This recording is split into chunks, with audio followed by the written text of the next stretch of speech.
নমস্কার বন্ধুরা, আজকে চলে এসেছি তিরাঙ্গা পনিরের রেসিপি নিয়ে। প্রথমে এখানে আমি 1 লিটার দুধ নিয়ে নিয়েছি। একটা সসপ্যানে 1 লিটার দুধ দিয়ে দিচ্ছি আর এটাকে গরম করতে দিয়ে দিচ্ছি। আরেকটা বাটিতে আমি 3 চামচ ভিনিগার নিয়ে নেব আর 2 চামচ জল দিয়ে একটা মিশ্রণ তৈরি করে নেব। এইটা এবার দুধের মধ্যে দিয়ে দেব আর একটা চামচের সাহায্যে নাড়িয়ে নেব। দেখুন এখানে ছানা কেটে গেছে। এবার আমি গ্যাসটা অফ করে এটাকে ছেঁকে নিতে হবে আর ভালো করে জল দিয়ে ধুয়ে নেব যাতে ভিনিগারের গন্ধটা চলে যায়। এবার একটা চামচের সাহায্যে চেপে চেপে জলগুলো বের করে দেব। একটা প্লেট ঢাকা দিয়ে উপরে হামানদিস্তা দিয়ে 2 থেকে 3 ঘন্টা সেট হতে দেব। এবার একটা মিক্সিং জারে আদা আর রসুন আর অল্প জল দিয়ে একটা পেস্ট বানিয়ে নেব। আদা রসুন বাটার পেস্টটা একটা বাটিতে নিয়ে নেব। তার মধ্যে দিয়ে দেব পরিমাণ মতো গোলমরিচের গুঁড়ো, ধনে গুঁড়ো, জিরে গুঁড়ো, 2 টিস্পুন কার্ড, স্বাদ মতো নুন, চিনি আর পরিমাণ মতো তেল দিয়ে সমস্তটাকে ভালো করে মিশিয়ে একটা মিশ্রণ তৈরি করে নেব।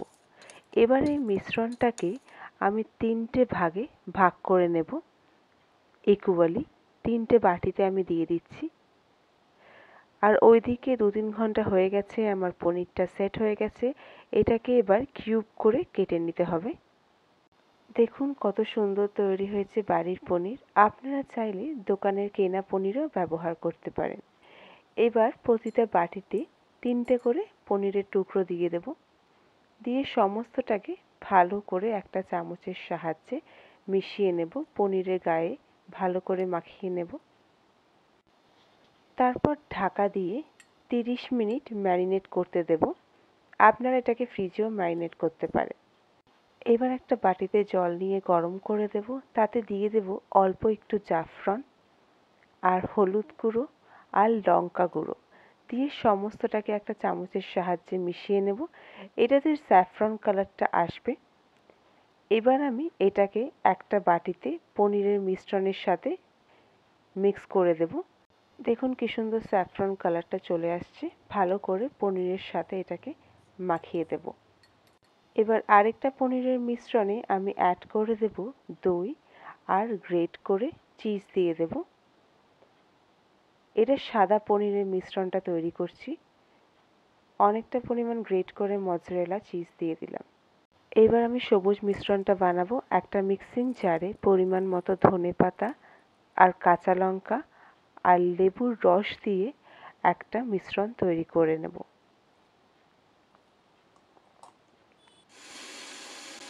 এবার এই মিশ্রণটার মধ্যে একটু বেসন দিয়ে দেব যাতে এটা একটু থিক হয়ে যায় আর ভালো করে পনিরের গায়ে লেগে থাকে। এই মিশ্রণটা দিয়ে ভালো করে আমি মিশিয়ে নেব।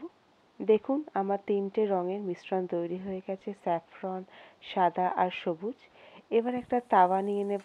তাতে বাটার ভালো করে ব্রাশ করে প্রথমে সাদা মিশ্রণের পনিরটা দিয়ে দেব। এটা সাদা রঙের মিশ্রণের পনিরটা। এটা দিয়ে ভালো করে 2 পিঠ উল্টে ভালো করে আমাকে রোস্ট করে নিতে হবে। এটা রোস্ট হয়ে গেছে। এবার এটা একটা প্লেটে তুলে রেখে দেব। তারপরে আমি দিয়ে দেব স্যাফরন কালারের পনিরের মিক্সচারটা।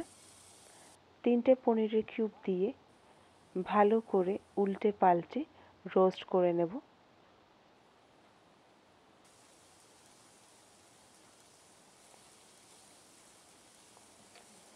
এই পনিরের কিউবগুলোও আমার রোস্ট করা হয়ে গেছে। এবার একটা প্লেটে তুলে রেখে দেব। তারপরে আবার অল্প বাটার ব্রাশ করে সবুজ রঙের পনিরের মিশ্রণটা দিয়ে দিলাম। এটাকেও ভালো করে উল্টে পাল্টে রোস্ট করে নেব। আমার পনিরটা তৈরি হয়ে গেছে। এটাকেও আমি এবার তুলে নেব একটা প্লেটে। মাঝখানে আমি এবার গ্রেটেড চিজ অ্যাড করে দেব আর মাঝখানে চক্রটা বানিয়ে নেব লবঙ্গ দিয়ে। আপনারা এই রেসিপিটা বাড়িতে অবশ্যই ট্রাই করবেন। সবাইকে স্বাধীনতা দিবসের অনেক শুভেচ্ছা। ভিডিওটা ভালো লাগলে অবশ্যই লাইক করবেন আর শেয়ার করবেন। আর আমার চ্যানেলটাকে সাবস্ক্রাইব করে না থাকলে অবশ্যই সাবস্ক্রাইব করবেন। সবাই খুব ভালো থাকবেন, সুস্থ থাকবেন।